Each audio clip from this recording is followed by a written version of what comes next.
guys! Once again, welcome back sa ating channel and welcome back to Chloe TV. Isang mapagpalang araw po sa inyong lahat. Saang sulok man kayo ng mundo ngayon, mag-ingat po kayo palagi. Magandang araw, magandang gabi, magandang tanghali. Welcome back sa ating munting channel. So ngayon guys ay syempre another reaction video na naman po tayo sa ating isa sa paboritong love team serye ng Kalingap, ang EDSI. No, dito ay continuation po ng part 49 reaction video. So dito nga po guys, no, kung napanood nyo po ang ating thumbnail, no, kung nakita nyo po dyan sa ating gilid, EDSI posibleng magiging LDR na nga ba by next year. No? So, di ba senior high school na ba si Beyonce ngayon, no? Hindi ako nagkakamali, parang senior high school na. So, by next year, mag-graduate na si Beyonce. Next year, magka-college na siya. So, yun nga po, dito sa clip video na ating nakuha doon sa part 49 kung saan napag-usapan ni Kalinga Prab at ni Beyonce na may gustong mag-sponsor sa kanyang pag-aaral sa UST. So, grabe guys, no? If ever na mag-UST si Beyonce, sobrang napakabongga ang mamahali ng UST. So, tuloy na ba? Magiging LDR na nga ba ang ating EDSI? So, yan ay malaking katanungan.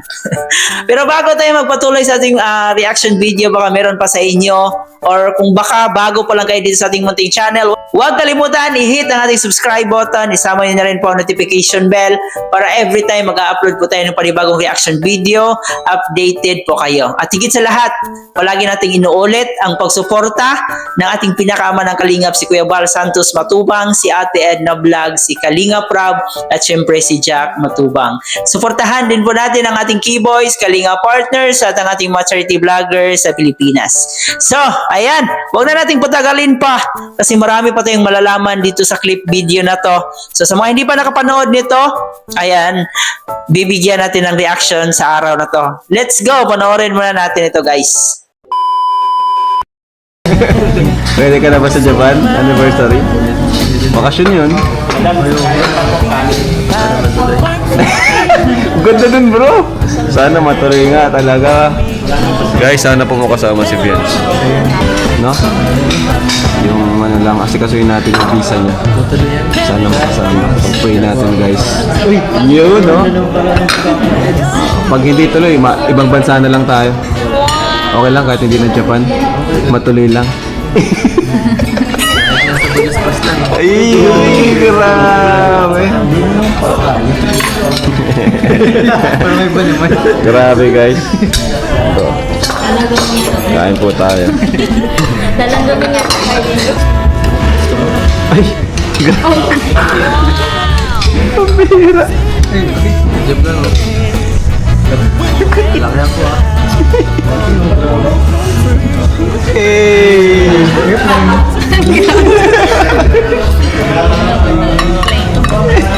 Ginagawa niya pa kung bara. Ay, nalaglag. Teka, nalaglag. Bira.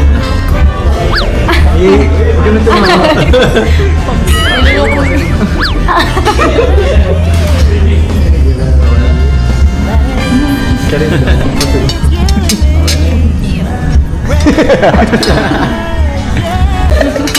Naingit siya kanina.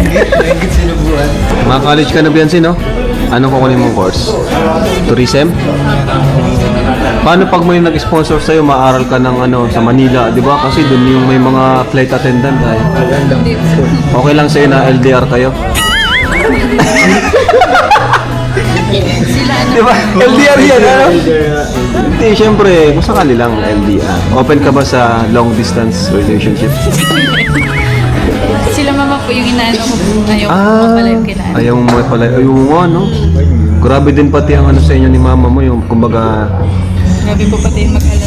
Oo, grabe mag-alala si mama mo. Grabe din siyang ano, nakadepende rin sa'yo. Di ba? Kasi ngayon, halos di man sa pag-ano, sobrang laki ng naitulong mo sa pamilya mo. Lalo ka na Beyonce. Di ba?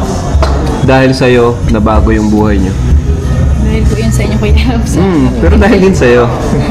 Kasi ikaw yung na-scout eh. kami lang yung naging instrumento ni Lord para matulungan ka.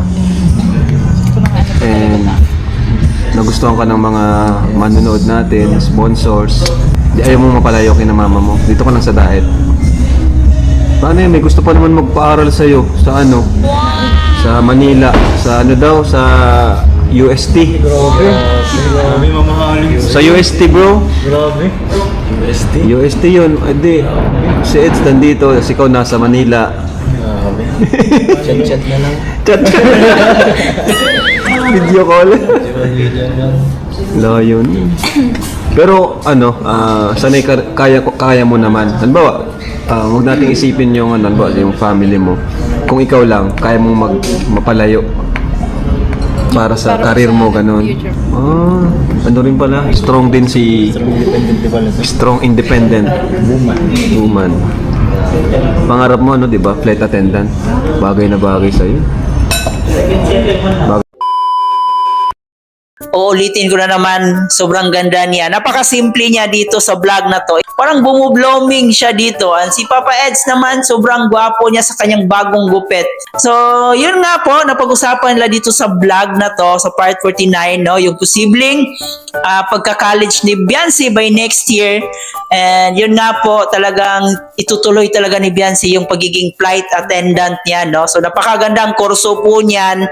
Pero nga lang talagang kailangan talaga yung financial dyan, kasi hindi rin po biro yung pagiging flight attendant. And yun nga po, bagay na bagay naman po sa kanya yung pagiging flight attendant. Unang-unang requirements ng flight attendant is dapat matangkad ka, At syempre yung hitsura talaga, Kumbaga package talaga pag magiging flight attendant ka. So yung mukha talaga yung labanan dyan, So yun, bagay naman sa kanya magiging flight attendant. At yun nga po, so hindi tayo sure kung totoo man yung sabi ni Kalinga Prab na may gustong mag-sponsor nga sa kanyang pag-aaral dito sa UST.